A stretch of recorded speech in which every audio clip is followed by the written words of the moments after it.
নমস্কার, welcome to my channel Soumishri Shri Radhakrishna Gopal Shrimad Bhagavad Gita. আজ 30 জুলাই 2025 আমি অষ্টাদশ পূর্ব মহাভারতের আদি পর্বের নাগগণের প্রতি কদ্রুর অভিসম্পত্তি ও বিনতার দাসিত্ব বিবরণের 40 পৃষ্ঠার কিছু অংশ পাঠ করছি। শ্রী শ্রী অষ্টাদশ পূর্ব মহাভারত কি জয়, শ্রী শ্রী রাধাকৃষ্ণ গোপাল শ্রীমদ ভগবত গীতা কি জয়। রাধাকৃষ্ণ রাধাকৃষ্ণ রাধাকৃষ্ণ।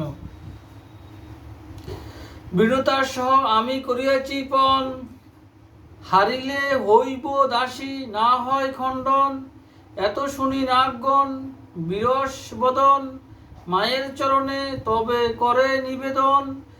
যেমন জননী তুমি তেমন বিনতা, কপটেতে দিব দুঃখ বালো নহে কথা।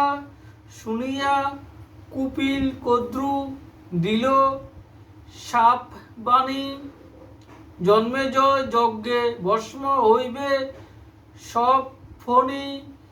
কদ্রুসাপ দিল যদি আনন্দিত দাতা, ইন্দ্রসহ আনন্দিত যতেক দেবতা। বিষম দুর্জয় ফণি লোক হিংসা করে, আনন্দে কুসুম বৃষ্টি করে পুরন্দরে। বিষের জ্বলনে লোক হয় তো বিনাশ, রক্ষা হেতু ব্রহ্মা মন্ত্র করিল প্রকাশ। দিব্য মন্ত্র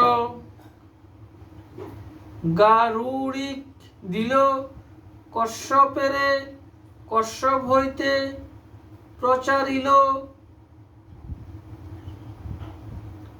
মর্তপুরে। মহাভারতের কথা অমৃত সমান, কাশীরাম দাস কহে শুনে পুণ্যবান।